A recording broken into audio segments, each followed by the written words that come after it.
Good evening, class. The following presentation will be on Chapter 19 of our textbook. The chapter is titled Organization Change and Development. An organization is subject to pressures for change from far more sources that can be discussed here. Griffin. But what are some of the main contributors to organizational change? People. People primarily due to the workforce diversity. For instance, the generation gap could cause social divide. Technology. Technology because of its need to be learned and assimilated quickly. Information communication. Information communication because it is changing the traditional landscape of the working environment. Because of advancements in virtual organization communication, where you are is often where you work. Competition. Competition because even though competition seems obvious as a force for change, it's dynamic. It has morphed into something larger due to the expanded size of the current arena businesses now compete in. Planned organization change requires a systematic process of movement from one condition to another.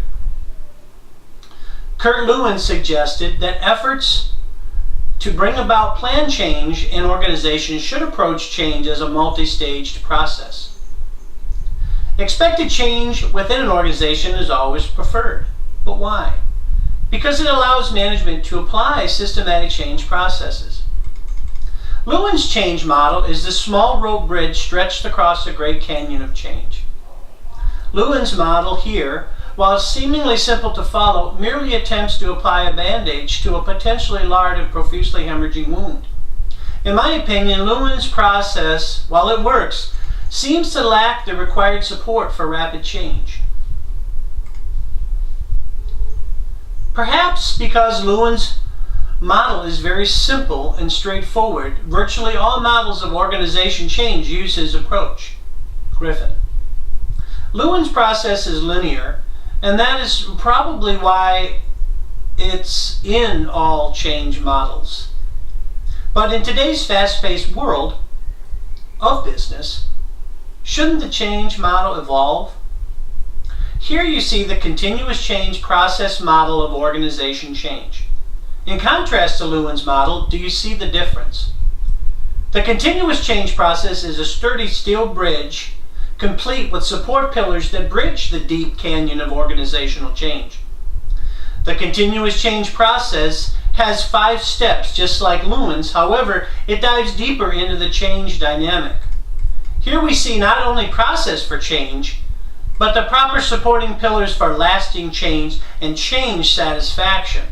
In other words, change monitored. Organization development is a system-wide application of behavioral science, knowledge to the planned development and reinforcement of organization strategies, structures, and process for improving organizational effectiveness. Griffin. Such a broad definition. How can I unpack this definition? Well, there are 3 main points of the definition that allows us to understand the broad definition and bring it into perspective. First, organizational development is a concerted effort to predict and plan organizational change minus situational uncertainty. 2, the specific goal of organizational development is to continuously enhance organization effectiveness, similar to a sniper adjusting his optics. 3, organizational development says the method of planned improvement must be rooted in the behavioral sciences in lieu of the traditional base of technology and finances. Bottom line, focus on taking care of the people who work for you, then yourself, and effective development will come. Bring the largest resource, people, on board with the plan, then finances and technology will follow.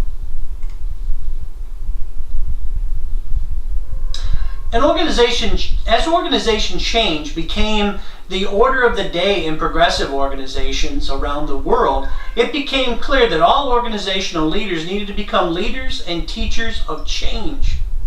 Griffin. How do leaders implement change? 1. By structural change, rearranging the organization to be more effective, where leaders become coaches and facilitators, vice the hard-nosed boss. 2. Quality of life programs. Take care of your people, help them feel cared about by the organization. They will reciprocate with respect and organizational productivity. 3. Group and individual training. Provide employees training opportunities that enhance personal growth, reduce stress, and support the new skill set necessary for promotional opportunities, cause job satisfaction and job effectiveness. Then organization and productivity will soar to new heights. And 4, management development. Give your managers the tools and authority to manage the group of people you have entrusted them with. Top-level organizational leaders coach, mentor, and train mid-level. Mid-level leaders coach, mentor, and train those in their care. The starting level employee seeks self-improvement and individual training.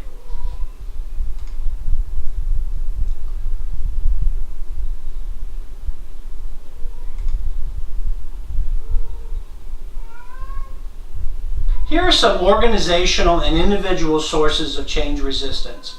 For instance, organizational group inertia. Group inertia can be stalled by a group's need to stick to its norms or its comfort zone. And individual change resistance often shows up by way of fear. Fear of the unknown. Is the new boss going to like me? Now that I've been hired, do I have what it takes to succeed?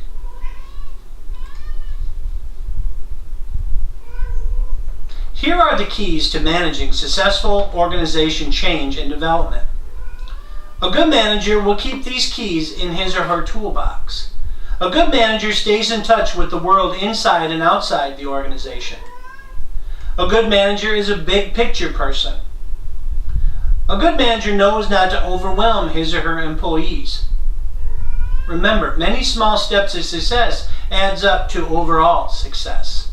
A good manager can be approached at all times and continuously commits to listen. A good manager recognizes publicly within the organization those who excel at embracing change. The only way to make sense out of change is to plunge into it, move with it, and join the dance.